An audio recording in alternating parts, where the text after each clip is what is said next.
दोस्तों हम आपको बता दें, आज दुनिया भर में बहुत से देश तरक्की कर रहे हैं और दुनिया भर में काफी नाम और शोहरत भी कमा रहे हैं। इन देशों ने ऐसे ऐसे कमाल के आविष्कार किए हैं जिसे देखकर कोई भी नहीं कह सकता कि ये आविष्कार इंसान के द्वारा किए गए हैं।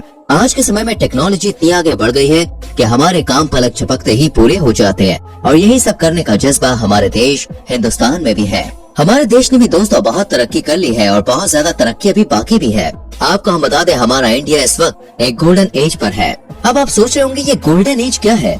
दोस्तों हम आपको बता दें कि इस वक्त इंडिया की आधी से ज्यादा पॉपुलेशन यंग है और काम कर रही है, और जो बाकी बचे हुए लोग हैं या तो वो वर्किंग एज के नहीं है या फिर बुजुर्ग हैं। लेकिन इंडिया के पास एक बहुत ही अच्छी अपॉर्चुनिटी है, यंग पॉपुलेशन।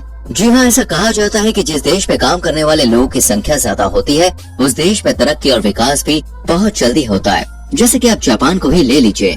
सन 1964 में जापान की वर्किंग पॉपुलेशन बहुत ज्यादा थी और ये करीब सन 2004 तक रही, और इसी बीच जापान ने सबसे ज्यादा तरक्की भी की। लेकिन धीरे धीरे इस कंट्री के यूथ वर्किंग पॉपुलेशन से हटकर बुढ़ापे की ओर आ गए और तब से ही जापान की जो विकास दर थी वो कम होती गई। इसलिए दोस्तों आज से करीब 10 साल बाद यानी कि सन 2030 में इंडिया के यूथ की पॉपुलेशन सबसे ज्यादा ऊपर होगी और हमारा देश तरक्की कर रहा होगा। आइए जानते हैं क्या खास होने वाला आने वाले टाइम में हमारे भारत में। Number 1, bullet train. सन 2030 तक हमारे देश भारत में बुलेट ट्रेन चलना शुरू हो जाएंगी, जिससे हमें कहीं दूर जाने के लिए घंटों इंतजार नहीं करना पड़ेगा। इन बुलेट ट्रेन से दोस्तों कुछ ही देरी में कहीं भी जा सकेंगे हम, और कितनी भी दूरी का सफर हम तय कर सकेंगे। ये बहुत ही आसान होगा। ऐसा कहा जा रहा है कि आने वाले समय में इंडिया के बहुत बड़े नेटवर्क में बुलेट ट्रेन ही नजर आएंगी। इसकी शुरुआत मुंबई अहमदाबाद रूट से होगी और सभी बड़े बड़े राज्यों से होकर गुजरेगी। इस बुलेट ट्रेन की स्पीड करीब 200-250 से 400 किलोमीटर प्रति घंटा होगी। जब मोदी जी प्रधानमंत्री नहीं बने थे तब से मोदी जी ने एक सपना देखा था कि हमारे देश में बुलेट ट्रेन चलेंगी, जिससे हमें किसी बाहर की ट्रेन में सफर नहीं करना पड़ेगा। इसी सपने को लेकर दोस्तों आज इस प्रोजेक्ट पर बहुत ही तेजी से काम किया जा रहा है, और अगर कोई प्राकृतिक आपदा नहीं आई तो मैं सच कह रहा हूँ 2030 में भारत में बुलेट ट्रेन चलती हुई दिखाई देंगी। Number 2, pod taxi. आज के भारत में दोस्तों कहीं पर भी सफर करना देखे बहुत मुश्किल है, क्योंकि यहाँ की सड़कों पर इतना ट्रैफिक रहता है कि अगर 2 घंटे का रास्ता है तो वो ट्रैफिक की वजह से 4-5 घंटों में आराम से बदल जाता है, जिससे लोगों को बहुत ज्यादा परेशानी का सामना करना पड़ता है। इसलिए भारत सरकार ने ट्रैफिक की समस्या को देखते हुए इसके लिए एक उपाय खोजा है, और वो उपाय है पॉड टैक्सी। जी हाँ दोस्तों, सरकार ने कुछ समय पहले गुरुग्राम में पॉड टैक्सी शुरू करने का आदेश दिया। इस पॉड टैक्सी को बिना ड्राइवर का चलाया जाएगा और ये टैक्सी जमीन पर चलने के बजाय हवा में चलती हुई नजर आएगी, जिससे ना तो ट्रैफिक होगा और ना ही लोगों को कहीं जाने में किसी भी प्रकार की कोई परेशानी का सामना करना पड़ेगा। इस पॉड टैक्सी से पैसों की भी बचत होगी, क्योंकि इसमें ड्राइवर को भी पैसे नहीं देने पड़ेंगे, और ये प्रोजेक्ट लगता है 2030 तक भारत में आ जाएगा। Number 3, Chenab bridge. भारत के जम्मू कश्मीर राज्य में दोस्तों दुनिया का सबसे बड़ा ब्रिज बनाने की तैयारी चल रही है। ये ब्रिज एफिल टावर से भी बड़ा है। ये ब्रिज दोस्तों चेनाब नदी पर बनाया जा रहा है।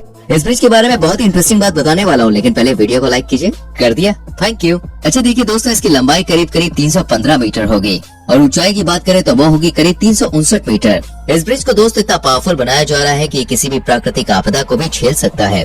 साथ ही इस ब्रिज को आतंकवादियों और हमलों से बचाने की भी पूरी सेफ्टी की गई है। इस पर ट्रेन की पटरियां बिछाई जाएंगी। अगर इस पर ट्रेन 100 किलोमीटर प्रति घंटे की स्पीड से आएगी तो भी इस ब्रिज पर कोई फर्क नहीं पड़ेगा, क्योंकि दोस्तों सरकार ने इस ब्रिज को काफी मजबूत बनवाया है। हम आपको बता दें दोस्तों, इस ब्रिज को बनाने में करीब 190 मिलियन डॉलर का खर्चा आएगा, यानी कि भारतीय रुपए में बात करें तो ये होगा करीब 1486 करोड़। वैसे तो इस प्रोजेक्ट को बनाने में 10 साल लग चुके हैं, लेकिन ये ब्रिज इतना बड़ा है कि अभी भी इसमें और टाइम लग जाएगा, लेकिन 2030 तक हमें ये ब्रिज देखने को मिल जाएगा। Number 4, Delhi Mumbai expressway. आपको बता दें कि इस दिल्ली मुंबई एक्सप्रेसवे प्रोजेक्ट का काम अभी चल रहा है, और इस प्रोजेक्ट के पूरा होने से हमारा भारत एक अलग ही दिशा में चला जाएगा। यह हाईवे हमारे भारत में खूब जाना जाएगा, क्योंकि सरकार ने इस हाईवे को बनाने के लिए दोस्तों कुछ अलग ही सोच रखा है। सरकार का कहना है कि हाईवे के चारों ओर करीब 40 लाख पेड़ लगाए जाएंगे, जिससे इस हाईवे की खूबसूरती और बढ़ जाएगी। और सिर्फ इतना ही नहीं, इस हाईवे के बनने से 32 करोड़ लीटर फ्यूल की भी बचत होगी। इसको बनाने में करीब 1 लाख करोड़ रुपए का खर्चा आएगा। यह हाईवे एक्सेस कंट्रोल है, जिससे इस हाईवे के बीच में से किसी का भी आना जाना मना होगा। इन पेड़ों को लगाने से दोस्तों एक तो लोगों को अच्छी मात्रा में ऑक्सीजन मिलेगा, और साथ ही फ्यूल के कम खर्च से कार्बन डाइऑक्साइड गैस भी कम होगी। इस आलीशान हाईवे की मदद से दिल्ली से मुंबई का सफर सिर्फ 12 से 13 घंटों में पूरा हो जाएगा। अभी की बात करें तो इनका डिस्टेंस 1510 किलोमीटर है, लेकिन इस हाईवे के बनने के बाद ये डिस्टेंस सिर्फ 1380 किलोमीटर का हो जाएगा। यह हाईवे इंडिया का सबसे लंबा हाईवे कहलाएगा, और सरकार का कहना है कि यह हाईवे पूरी तरह से 2030 तक बनकर तैयार हो जाएगा। Number 5, digital ecosystem. आज के समय में दोस्तों भारत में 60 करोड़ लोग इंटरनेट से जुड़े हुए हैं, और 2025 तक ये पॉपुलेशन करीब 90 करोड़ को पार कर जाएगी। और ये पॉपुलेशन सिर्फ यही नहीं रुकेगी, बल्कि 2030 में 120 करोड़ के आंकड़े को भी पार कर जाएगी। ये इतनी ज्यादा इंटरनेट यूजर्स की पॉपुलेशन है जितनी यूरोप देश की आबादी नहीं है। इतनी भारी संख्या में जब इंटरनेट से लोग जुड़ेंगे तो हमारी डिजिटल इकोनॉमी भी बहुत ही ज्यादा ग्रो करेगी, जिससे हमारे देश में छोटे से छोटे इलाके में भी बच्चे अपनी अच्छी एजुकेशन ले पाएंगे।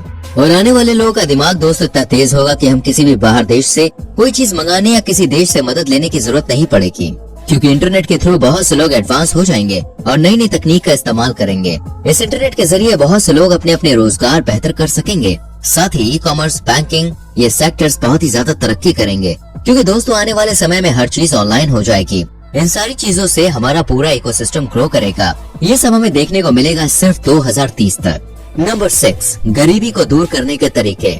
आपको हम बता दें, सन 2030 तक सरकार का उद्देश्य है कि भारत में कोई भी गरीब नहीं रहेगा। हिंदुस्तान की आबादी के 80% लोग अमीर होंगे और अपने अपने बिजनेस चला रहे होंगे, जिससे ये लोग देश को एक हाई लेवल पर लाने में काफी मदद करेंगे। वहीं दूसरी ओर उस टाइम में जितने भी गरीब लोग बचेंगे उन्हें पॉलिसीज या फंड देकर गरीबी रेखा से बाहर निकाला जाएगा। इस प्रकार भारत में 2030 तक बहुत ही कम लोग गरीब रहेंगे। आने वाला समय दोस्तों बहुत ही अलग होगा, क्योंकि उस समय सड़कों पर साधारण कार्स नहीं बल्कि इलेक्ट्रॉनिक कार्स देखने को मिलेंगी। आपको हम बता दें कि भारत में कैश देखने को काफी कम मिलेगा, क्योंकि ज्यादातर लोग ऑनलाइन शॉपिंग करेंगे। उस समय जितने भी लोग अमीर होंगे वो टेक्नोलॉजी की फील्ड में काम करते हुए देखे जाएंगे, क्योंकि आने वाले समय में टेक्नोलॉजी ही सबसे जरूरी होगी। और जो कोई भी इस फील्ड को नहीं जानता होगा उसके लिए थोड़ी परेशानी खड़ी हो सकती है। Number 7, smart cities.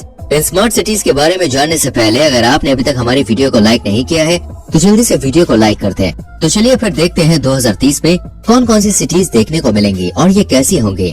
टेक्नोलॉजी के मुताबिक आगे आने वाले समय में भारत में ऐसी सिटीज देखने को मिलेंगी जो चीन या दुबई के बड़े से बड़े मशहूर शहरों को भी पीछे छोड़ देंगी। और टेक्नोलॉजी की तो क्या ही बात करें, क्योंकि दोस्तों इस सिटी में हाई टेक्नोलॉजी देखने को मिलेगी जो भारत की अर्थव्यवस्था को पूरी तरह से ऊपर ले जाएगी।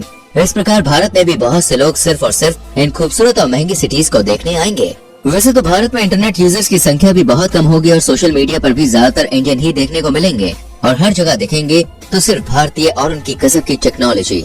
Number 8, super Spyra. Super Spyra building दोस्तों नॉर्थ इंडिया की सबसे बड़ी बिल्डिंग और पूरे इंडिया की सबसे बड़ी दूसरी बिल्डिंग होगी। इस बिल्डिंग में करीब 80 फ्लोर्स होंगे और ये 300 फीट ऊंचा स्काई स्क्रैपर होगा। इस बिल्डिंग को बनाने की तैयारी नोएडा उत्तर प्रदेश में चलाई जा रही है। सिर्फ यही एक ऐसी बिल्डिंग नहीं है, बल्कि दोस्तों ऐसे और भी प्रोजेक्ट शामिल हैं जो हमें 2030 तक देखने को मिलेंगे, जैसे smart city mission, Navya Ayodhya, diamond research और versatile city, Dholera, GIFT city, Pragati Maidan revamp, नई दिल्ली वर्ल्ड ट्रेड सेंटर, ये सारे प्रोजेक्ट्स पर भी काम चल रहा है। हम मिलेंगे आपसे अगली वीडियो में। अपना बहुत ख्याल रखें। Bye bye, take care.